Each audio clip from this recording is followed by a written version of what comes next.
அஸ்ட்ரோசைன் channel வாயிலாக உலகெங்கும் வாழ்ந்து கொண்டிருக்கும் சகோதர சகோதரிகளுக்கு அன்பார்ந்த வணக்கங்கள் மற்றும் வாழ்த்துக்கள். இன்றைய பதிவு மார்கழி மாத ராசி பலன்கள். முதலில் இந்த மாதத்துக்குரிய கிரக அமைப்புகளை பார்க்கும் பொழுது குழந்தை காரகன் தன காரகனான குரு பகவான் வக்ரம் பெற்று ரிஷபமனையில் வீற்றிருக்க, இந்த மாதத்தினுடைய தொடக்க நாளில் மனோ காரகனான சந்திரன் மிதுனமனையில் வீற்றிருக்க, கடகமனையில் அதாவது சகோதரருக்கு காரகன் என்று சொல்லக்கூடிய செவ்வாய் பகவான் வக்ரம் பெற்று கடகமனையில் இருக்கக்கூடிய இந்த மாதத்தில் இந்த ராகு கேதுக்கள் பிரம்மாண்டத்துக்கு காரகனான ராகு பகவான் மீனமனையில் அமர்ந்திருக்க, ஞான காரகனான கேது பகவான் கன்னிமனையில் வீற்றிருக்க, புத்திசாலித்தனம் மிக்க அறிவுக்கு காரகன் என்று சொல்லக்கூடிய புதன் பகவான் விருச்சிக மனையில் இந்த மாதம் பிரவேசிக்க போகிறார். இந்த விருச்சிக மனையிலிருந்து புதன் பகவான் வருகின்ற அதாவது மார்கழி மாதம் 20ஆம் தேதி 4/1/2025 அன்று புதன் பகவான் தனுசு மனைக்கு பயிற்சியாகிறார். இந்த மாதம் முழுவதும் தந்தைக்கு காரகன் அரசுக்கு காரகனான சூரிய பகவான் தனுசு மனையில் வீற்றிருக்க, சுக்கிர பகவான் சொகுசுக்கு காரகன் வண்டி வாகனத்துக்கு காரகன் என்று சொல்லக்கூடிய சுக்கிர பகவான் இந்த மார்கழி மாதம் 13ஆம் தேதி அதாவது 28/12/2024 அன்று கும்பமனைக்கு பயிற்சியாகிறார். அதாவது மகரத்திலிருந்து கும்பமனைக்கு பயிற்சியாகிறார். தொழில் காரகனான சனி பகவான் கும்பமனையில ஆட்சி பலம் பெற்று மூல திரிகோண பலத்துடன் இருக்கக்கூடிய இந்த மார்கழி மாதத்தில் என்ன மாதிரியான பலன்கள், சாதகம் என்ன பாதகம் என்ன, எதை செய்யலாம் எதை செய்யக்கூடாது, எந்த தெய்வத்தை வழிபாடு செய்வது இந்த மாதம் உகந்தது என்பதை பற்றித்தான் இந்த பதிவில் டீட்டெயிலாக பார்க்க போகிறோம். அதற்கு முன்னால் நம்முடைய சேனலை ஃபர்ஸ்ட் டைம் நீங்கள் பார்ப்பவர்கள் என்றால் மறக்காம சப்ஸ்கிரைப் பண்ணிக்கிங்க. தனுசு ராசி அன்பர்களே, இந்த மார்கழி மாதம் என்ன மாதிரியான பலனை தரும் அப்படின்னு பார்க்கும் பொழுது, உங்கள் ராசிநாதன் லக்னநாதன் என்று சொல்லக்கூடிய குரு பகவான் 6ஆம் இடத்துல போய் வக்ரமாக உட்கார்ந்துருக்கார். அப்போ உங்கள் ராசிநாதன் 6 அப்படின்னு என்ன, கடன் நோய் எதிர்ப்பு பகை அப்படிங்கிற இடத்துல போய் நீங்கள் உட்கார்ந்துருக்கீங்கன்னு அர்த்தம். அதே சமயத்தில் உங்களுடைய ராசியில் சூரிய பகவான் உட்கார்ந்துருக்கார். அந்த சூரியனுங்கிறது யாரு, 9க்குரியவன், பாக்கியத்தை தரக்கூடிய அந்த சூரிய பகவான் உங்கள் லக்னம் ராசியில் உட்கார்ந்திருப்பது சிறப்பை தரக்கூடிய அமைப்பு. அப்போ ஒரு நல்ல பாக்கியத்தை இந்த மாதம் தர காத்து கொண்டிருக்கிறது. அதாவது நீங்கள் என்ன பாக்கியத்துக்காக நினைத்து கொண்டிருக்கிறீர்களோ அந்த பாக்கியம் உங்களுக்கு கிட்டும் அப்படிங்கிறது தான் அமைப்பு. சூரியனை போல இருக்கக்கூடிய தன்மை, சூரியன் எப்படி ஒரு பிரம்மாண்டமாக பளிச்சிட ஒரு வெளிச்சத்தோடு இருக்கிறதோ அதே போல நீங்கள் இருக்கக்கூடிய தன்மை இருக்கும். புகழ், மதிப்பு, மரியாதை, அந்தஸ்து என்பது சிறப்பு பெறக்கூடிய ஒரு நல்ல மாதமாக நிச்சயமாக அமையும். தகப்பன் மூலமாக நல்லவைகள் நடக்கக்கூடிய ஒரு அற்புதமான ஒரு மாதம் தான் இந்த தனுசு ராசி அன்பர்களுக்கு. 2ஆம் இடத்துல தனஸ்தானம், குடும்பஸ்தானம், வாக்குஸ்தானம் என்று சொல்லக்கூடிய இந்த 2ஆம் இடத்தில் சுக்கிர பகவான் அமர்ந்திருக்கார். கையிருப்பு பணக்காரகன் என்று சொல்லக்கூடிய சுக்கிர பகவானை பொதுவான தனக்காரகன் என்று சொல்லக்கூடிய குருவினுடைய பார்வை இருக்கிறதுனால பொருளாதாரம் சார்ந்த விஷயங்கள், தனம் சார்ந்த விஷயத்தில் எந்த ஒரு பங்கமும் ஏற்படுத்த போவதில்லை. இந்த மாதம் பண புழக்கம் என்பது நன்றாக இருக்கும். குடும்பத்துக்கு தேவையான சுக்கிரன் அங்கே உட்கார்ந்துருக்கிறல்லவா, குடும்பத்துக்கு தேவையான அழகு சார்ந்த பொருள்களை வாங்கி மகிழக்கூடிய ஒரு நல்ல மாதமாக நிச்சயமாக அமையும். ஆனால் 6ஆம் அதிபதியாக சுக்கிரன் இருக்கிறதுனால குடும்பத்தில் சில சலசலப்புகள், சண்டை சச்சரவு சார்ந்த விஷயத்துக்கு போகக்கூடாது அப்படிங்கிறத ஞாபகத்தில் வைத்து கொண்டாலே போதும். சுப காரியங்கள் நடக்கக்கூடிய தன்மைங்கிறது இந்த மாதம் சிறப்பு பெறுகிறது. 3ஆம் இடத்துல அதாவது உபஜயஸ்தானம் என்று சொல்லக்கூடிய 3ஆம் இடத்தில் சனி பகவான் இருப்பது நல்ல ஒரு அமைப்பு. உங்கள் முயற்சிகள் பழிதக்கூடிய அமைப்பு, நண்பர்கள் மூலமாக அனுகூலம், ஆதாயம் பெறக்கூடிய ஒரு நல்ல மாதமாக அமையும். என இதுவரைக்கும் பார்த்தீங்கன்னா சனி பகவான் வக்ரமாக இருந்தார். அப்போ வக்ரமாக இருக்கும்போது சில காரியங்களில் தடைகளை கொடுத்து கொண்டிருந்ததல்லவா, இப்போ அந்த காரிய தடை விலகக்கூடிய தன்மை. அதாவது பாக்கியத்துக்காக எந்த ஒரு பாக்கியம், தொழிலுக்காக அல்லது வேலைக்காக அல்லது குழந்தை பாக்கியத்துக்காக அல்லது தன பாக்கியத்துக்காக எதுக்காக நீங்கள் உழைத்து கொண்டிருந்தீர்களோ, உங்களுடைய எண்ணம் செயல் சிந்தனைகள் செயல்பட்டு கொண்டிருந்ததோ அது இந்த மாதம் அடைய பெறுவீர்கள் என்பதில் மாற்று கருத்தே கிடையாது. 4ஆம் இடத்தில் ராகு பகவான் உட்கார்ந்திருக்கார். அப்ப ராகுங்கிறது ஒரு சர்ப்ப கிரகம், ஒரு பாம்பு கிரகம், விஷத்தன்மை கொண்ட அந்த ராகு குடும்பஸ்தானம், அதாவது 4ஆம் இடம் என்று சொல்லக்கூடிய சுகஸ்தானத்தில் இருக்கிறதுனால சுகத்தை மட்டும் கொஞ்சம் கவனமாக பார்த்து கொள்வது நல்லது. அதுவும் குறிப்பாக தாய் வர்க்கம் ரீதியாக தொந்தரவு வராமல் பார்த்து கொள்வதும், தாயினுடைய உடல்நலம் சார்ந்த விஷயத்தில் கொஞ்சம் கேர் எடுத்து பார்த்து கொள்வதும், தாயோட சண்டை போடாமல் இருப்பதும், தாய் சொல்லை பேச்சுக்களை கேட்டு நீங்கள் கேட்குறதும், அதாவது தாயோட கருத்து வேறுபாடம் வராமல் பார்த்து கொள்வது இந்த மாதம் சிறப்பு என்பதை மட்டும் ஞாபகத்தில் வைத்துக் கொள்ளுங்கள். 5ஆம் அதிபதியாக இருக்கக்கூடிய செவ்வாய் பகவான் 8ஆம் இடத்துல போய் அட்டமஸ்தானத்தில் இருக்கிறது ஒரு நல்ல அமைப்பு இல்லை. குழந்தைகள் நலன்கள் கொஞ்சம் பார்த்துக்கணும். குழந்தைகளினுடைய ஹெல்த் விஷயத்திலையும் கொஞ்சம் கவனத்தில் எடுத்துக்கொள்ள வேண்டும்.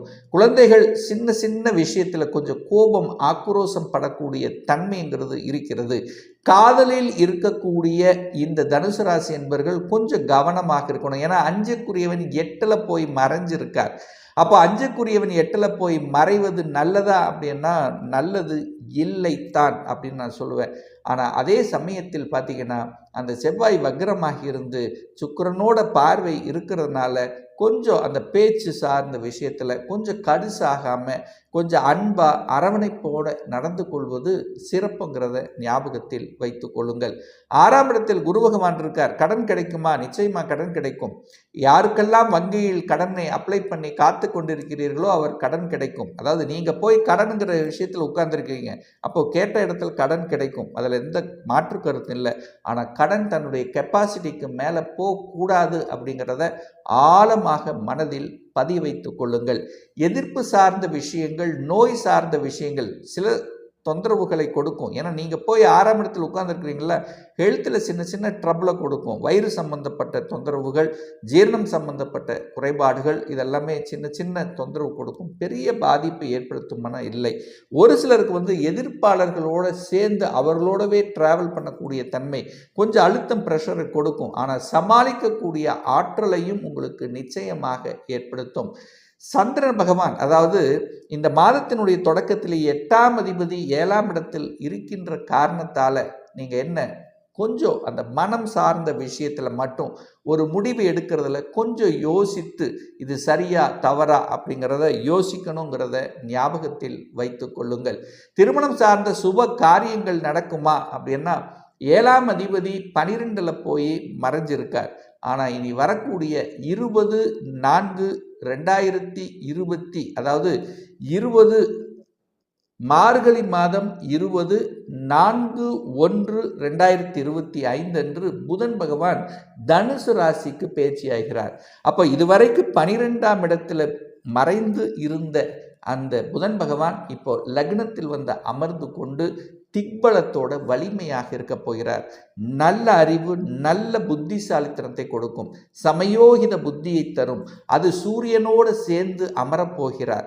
அப்போ 9ஆம் அதிபதியும் 10ஆம் அதிபதியும் இணைந்து உங்கள் லக்னம் ராசியிலேயே உட்காரக்கூடிய நிகழ்வு இந்த மாதம் இருக்கிறது. அப்போ தனுசு ராசி என்பவர்களுக்கு தர்ம கர்மாதிபதி யோகம் கிடைக்க பெறுவீர்கள்.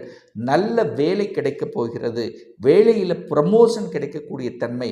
ஸோ வேலைக்காக இருந்து வந்த வேலைக்காக சில தொந்தரவுகள் சந்தித்து கொண்டிருந்தவர்களுக்கு நல்லது நடக்கக்கூடிய ஒரு நல்ல மாதம். அரசாங்க காரியங்களில் வெற்றி பெறக்கூடிய தன்மை. அரசு எக்ஸாமில் நீங்கள் போட்டித் தேர்வுகளில் வெற்றி பெறக்கூடிய தன்மை. அரசு எக்ஸாம் எழுதணுங்கிற எண்ணத்தை கொடுக்கக்கூடிய தன்மை. ஸோ இதெல்லாமே சிறப்பு. அரசு சார்ந்த விஷயங்கள் வலிமை பெறுகின்ற ஒரு நல்ல மாதம். அதே சமயத்தில் தொழில் விஷயத்திலும் ஒரு நல்ல அனுகூலத்தை தரக்கூடிய அமைப்பு. தொழில் அப்படியே பெருக்குவது, இரட்டிப்பாக்குவது, தொழிலில் புதிய புதிய யுக்திகளை கையாளுவது, ஏன் நமக்கு சரியான லாபம் கிடைக்கல, எதனால் இந்த பிரச்சனை என்பதை உணர்வு ரீதியாக அனுபவ ரீதியாக புத்திசாலித்தனமாக கையாளக்கூடிய ஒரு நல்ல காலம் வந்து விட்டதுன்னு சொல்லலாம். அப்போ சூரியனும் புதனும் இணைந்து, புதன் ஆதித்ய யோகத்துடனும் தர்ம கர்மாதிபதி யோகத்துடன் இருக்கிறதுனால தர்ம காரியங்களில் ஈடுபடக்கூடிய சிந்தனைகள் அதிகமாக வெளிப்படுத்தும். அப்போ சமுதாய நலனில் அக்கறை காமிக்கக்கூடிய தன்மை, உங்களுடைய இது வந்து மற்றவர்களுக்கு, அதாவது சமூகத்துக்கு வெளிப்படுத்தி அதன் மூலமாக புகழையும் பெயரையும் கௌரவத்தையும் அனுபவிக்கக்கூடிய தன்மைங்கிறது இருக்கிறது. நீங்கள் யார் என்று வெளி உலகத்துக்கு தெரியப்படுத்தக்கூடிய ஒரு நல்ல காலம் இருக்கிறது. இப்போ தொழில் நன்றாக இருக்க போகிறது, வேலை நன்றாக இருக்க போகிறது, ஆன்மீக எண்ணங்களை கொடுக்கக்கூடிய அமைப்பு, ஆன்மீக பணிகளில் ஈடுபடக்கூடிய தன்மை, குலதெய்வ நாட்டத்தை கொடுக்கக்கூடிய தன்மை. ஸோ இது எல்லாமே தர்ம காரியங்கள் வெற்றிகரமாக நடக்கக்கூடிய அமைப்பை இந்த காலகட்டம் உங்களுக்கு சிறப்பு பெறுகிறது அப்படின்னு சொல்லலாம். இந்த குரு பகவான் 12ஆம் இடத்தை பார்த்து 12ஆம் இடத்தை சுபத்துவப்படுத்துகிறார். அப்போ 12ஆம் இடத்தை பார்த்து 12ஆம் இடம் வலுப்பெறும் போது வெளிநாட்டு யோகம்ங்கிறது இந்த தனுசு ராசி என்பவர்களுக்கு நிச்சயமாக உண்டு. இதில் மாற்று கருத்தே இல்லை. தான் இங்கே அப்ளை பண்ணி நமக்கு ஒரு நல்ல செட் ஆகலை, அல்லது ஒரு நல்ல சேலரி அமையலை, நல்ல வேலை சூட் ஆகலை அப்படின்னு இருக்கக்கூடிய தனுசு ராசி என்பவர்கள் இப்போ நீங்கள் வெளிநாடு வெளி மாநிலத்துக்கு அப்ளை பண்ணி பாருங்கள், உங்களுக்கு சக்ஸஸ் கொடுக்குங்கிறதுல எந்தவித மாற்று கருத்தும் கிடையாது. இந்த தனுசு ராசி என்பவர்களுக்கு இந்த மாதம், இந்த மார்கழி மாதம் ஒரு நல்ல தெய்வ வழிபாடு அப்படின்னு எடுத்துக்கொண்டால், மார்கழி மாதம் 15ஆம் தேதி, அதாவது 30/12/2024 அன்று திங்கட்கிழமை வருகிறது. அன்றைய தினம் அமாவாசை. அன்றைய தினம்தான் ஸ்ரீ ஆஞ்சநேய பகவானுடைய ஜெயந்தி, பிறந்த நாள் வருகிறது. ஸோ அன்றைய தினம் நீங்கள் சென்று வழிபடும் போது கடன் தொல்லை, நோய் தொல்லை, எதிரி தொல்லை, இந்த மாதிரி தொல்லை இருக்கின்றவர்கள், உங்களுடைய முயற்சி பலிதமாகாமல் இருப்பவர்கள், அல்லது குடும்பம் சார்ந்த விஷயத்தில் நல்லவைகள் நடக்கக்கூடும், நல்லவைகள் நடக்கணும் அப்படிங்கிறவங்க, ஸோ இந்த ஆஞ்சநேய பகவானை அன்றைய தினம் வழிபட்டீங்கன்னா நிச்சயமாக உங்களுக்கு ஒரு நல்லது நடக்குங்கிறதுல மாற்று கருத்தே கிடையாது. ஒரு துல்லிய பலன் வேணும், லைஃப் ப்ரெடிக்ஷன், அதாவது திருமணம் தடைப்பட்டு கொண்டே இருக்கிறது, எப்போ தான் நமக்கு திருமணம் நடக்கும், என்ன படிப்பு படிக்கலாம், எப்போ நமக்கு ப்ரமோஷன் கிடைக்கும், எப்போ நமக்கு குழந்தை பாக்கியம் அமையும், எப்போ வீடு கட்டலாம், இது போன்ற கேள்விகளுக்கு துல்லிய பலனை நம்மால் கூற முடியும். ஒரு பர்சனல் ஹாரோஸ்கோப் பார்க்கணும், சுயஜாதகம் பார்க்கணும் என்று விருப்பமுடைய அன்பர்கள் டிஸ்பிளே தெரியக்கூடிய நம்பருக்கு வாட்ஸ்அப் மூலயமாகவோ ஃபோன் கால் மூலயமாகவோ தொடர்பு கொண்டு அப்பாயின்மெண்ட் பெற்றுக்கொண்டு கன்சல்டேஷன் எடுத்துக்கலாம். நிச்சயமாக இந்த பதிவு ஏதாவது ஒரு ரூபத்தில் உங்களுக்கு யூஸ்ஃபுல்லாக இருக்குங்கிறதுல எந்தவித மாற்று கருத்தும் கிடையாது. நம்ம சேனலை நீங்கள் ஃபஸ்ட்டு டைம் பார்ப்பவர்கள் என்றால் மறக்காமல் சப்ஸ்கிரைப் பண்ணிக்கிங்க.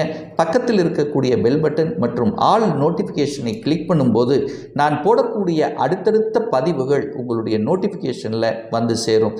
இந்த ராசி நட்சத்திர நேயர்கள் அனைவரும் வாழ்க வளர்க வளமுடன் என்று எனது வாழ்த்தினை தெரிவித்துக் கொண்டு விடைபெறுகிறேன். நன்றி, வணக்கம், வாழ்த்துக்கள்.